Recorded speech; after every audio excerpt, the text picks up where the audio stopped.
let's hear from that category. Hang on, let's hear from. Yes. Where does Christmas get to decide what the headline is? It's for the media house to decide. Where does he get to decide what the headline is? In addition, you asked about the issue of politics. He mentioned the issue about politics and IBC. How do you separate the two? It's an electoral process. How do you separate politics from an electoral process? It's impossible. It's impossible. The politics has to be covered. The politics has to be covered. So you can't argue that we should not cover politics.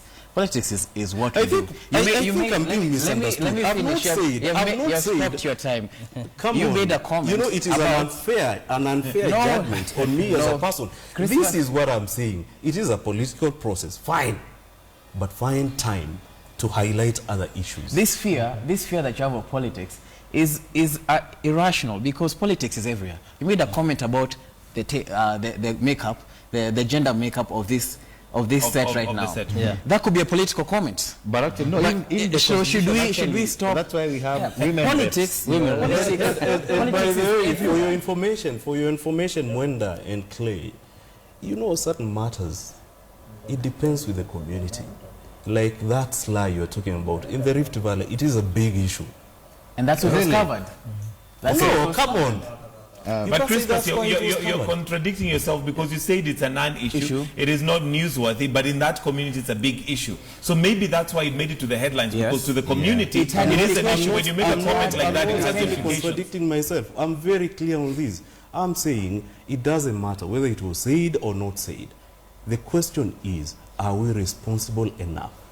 Why should we, as the media, use our platform to inflame passions? So in short, what you're saying is that that particular headline was inflating passions. It was irresponsible. Absolutely. You see, when it comes to the way he says that you're using your platform to inflame passions, sometimes it's quite difficult to know how somebody is going to react.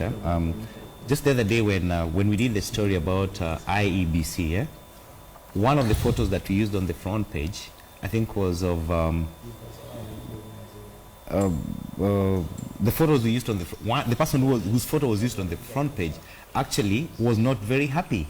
And you're wondering, like, it's like now, let's say you do a story about, we do a story about the youth fund now, and then use Guru's photo on the front page, and then she feels like, no, that is not good. I mean, it's the youth fund, why are you using my photo? So when it comes to inflaming passions, you never know, like, how you cannot do a story or write a headline which actually everybody is going to like. People are going to react differently. There's some people actually who even feel, I mean, if you talk to the senior editors or the editors in the newsroom, they'll tell you that actually they tend to receive calls very many times when just because probably of a photo accompanying a story or even of an illustration. Some people even complain about caricatures or even the cartoon that is done about them. So it's quite difficult sometimes to know, like, okay, fine, I am going to do this and Christmas is going to like it. I think, Clay, what you're saying is not new to me, because I've been in the newsroom before and I know what it takes. So when you say that we are inflaming passion, no, what I'm saying is, I don't know the exact words that were used. I don't know, I don't understand Nandi, Kipsigis or any of those languages, so I don't know which. But if at all, if the people who, in any case, if these words were uttered, I do not see anything wrong actually reporting them as they were. Because for me, my argument is, for a very long time, circumcision as a part of political discourse in this country has been, oh, so and so cannot live. It has been there before. I even think now we have probably there must be an MP who's probably one of the cases about incitement or with hate speech was to do with that. So I don't think there's anything wrong with it. And this idea of burying our heads in the sand when it comes to matters sexual, this is one of the reasons why actually some of these STIs are killing us, because we never want to agree on this. Let us just move on. Okay, swiftly moving on and looking at 2017, which is where we are headed. And the reason why sometimes it's hard to move on even from something like this is because we have hate speech, which we know has polarized this country. Should we be highlighting and looking at stories that possibly got us to the doldrums of 2007, 2008, as opposed to counter-react that? And I'd like to hear from you, Honorable William Okech, on that. Certainly. I think right now the media should focus on issues of integration, national cohesion.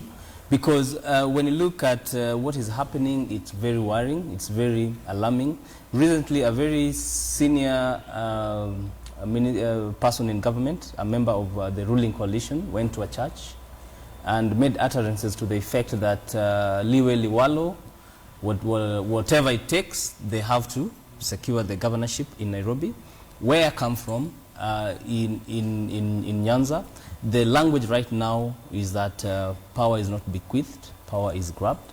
You know, some of those statements are the backdrop. Some of those statements, however innocent they may be uttered, you know, there's that worrying trend that the citizens are being mobilized, you know, and it only needs a spark for you to get to the precipice. So I think the media should be focusing on issues of peaceful elections, you know, of rule of law, democracy, and systems also need to be set in place. Recruitment of the police, just like Yankem said, it should be a priority. We need more police.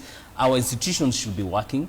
The DPP's office should have a higher rate of taking files, prosecuting them. The judiciary should be supported so that citizens get this idea that when you commit a crime, you'll be prosecuted and you'll be punished. Clay, yeah. Are there stories that we should be doing now that reflect on how we got to 2007, 2008 post-election violence, which would help us avert that in 2017? I think because we cover things based on what actually happened and we don't create the news. So what is happening is that, like that story, the battle scars. I mean, people just have to be reminded, and actually, because how we got there, yes, it was the bungling of probably the electoral body and all that. And I think right now, the kind of stories that we're already covering, to do with voter registration and actually telling people that it is now the job of IEBC to make people have that faith in it, you know, because I think we have said enough about IEBC and maybe the procurement procedures or whatever it is that the distribution of BVR kits and all that. And now people know, so it is up to them to actually avert that and let us have faith in it. The media we can only continue reporting these things, but at some point we have to move on. There are other things. There's Waiguru to cover too, you know. So yes, we can do all these stories to remind people like, okay, fine, this is how we got here. But the main thing is that the agencies that are tasked with all this like IEBC, yeah, I think they also need to do their bit. They need to do their bit, and they need to let people have faith in them. Okay. Again, just a minute. And speaking of the youth fund and Waiguru, the youth fund actually, you know why Kilemi is so much keeps on talking about it is he's been a victim. Yeah. Yes. Yeah. So to add what you mentioned before, the question of are we confronting these issues, I think we need to confront even more.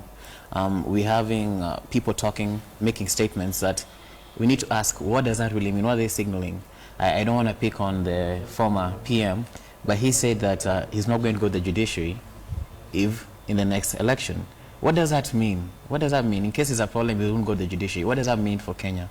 And it's not him alone. A lot of people have said that from both sides of the party, saying, if something happens, we are not going to court. Probably because they know that the court now... Yeah, but what does that mean? What does that mean for Kenya? We need to question that. Yeah, what does that mean? On follow-up, Yankem, in terms of the media creating an environment, not creating, but ensuring that Kenyans are well-informed so that we don't end up where we were before.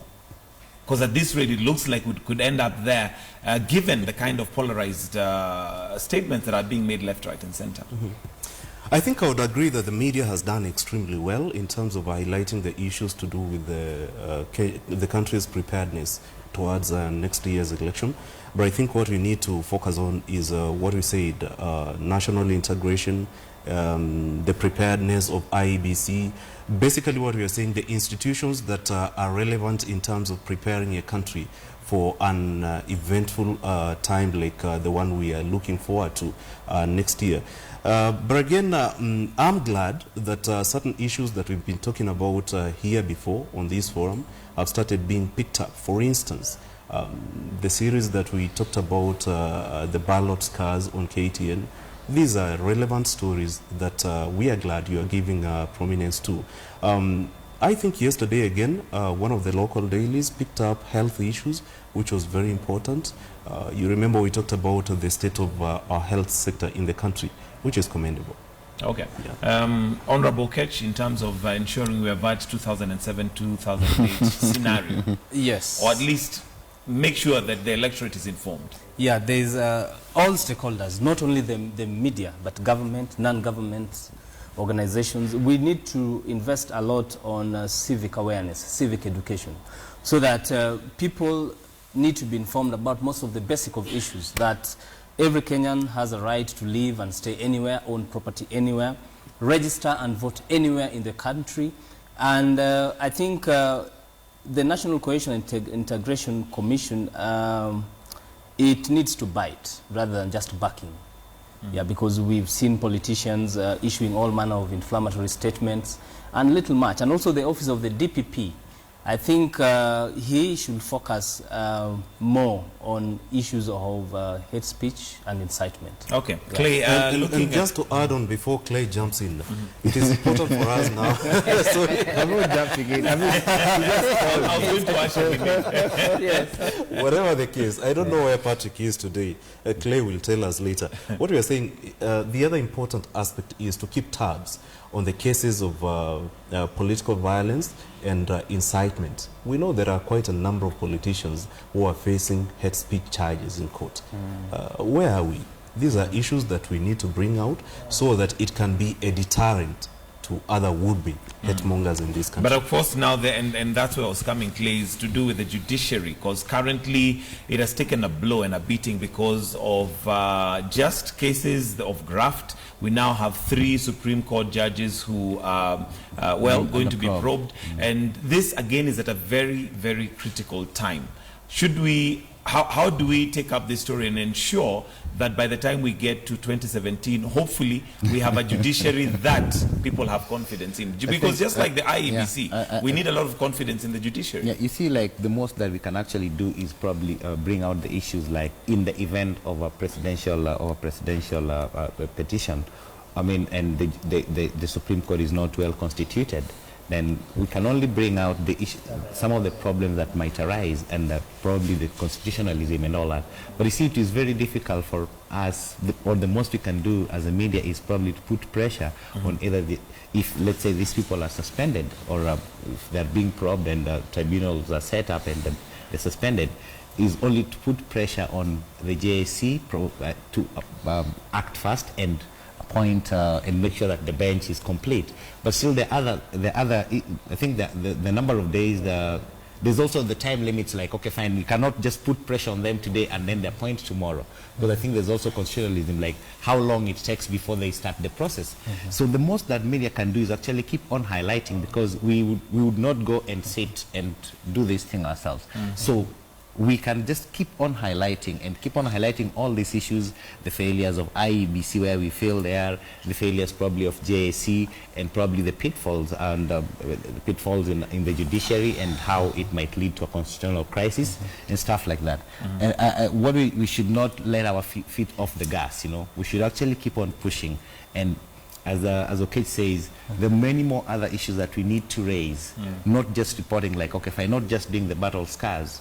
I mean, the things like you mentioned about there are still other IDPs, and even if it's about compensation, because some of the things that might happen is that there's some IDPs in other places who are still very, very bitter because of the way the compensation was done, you know.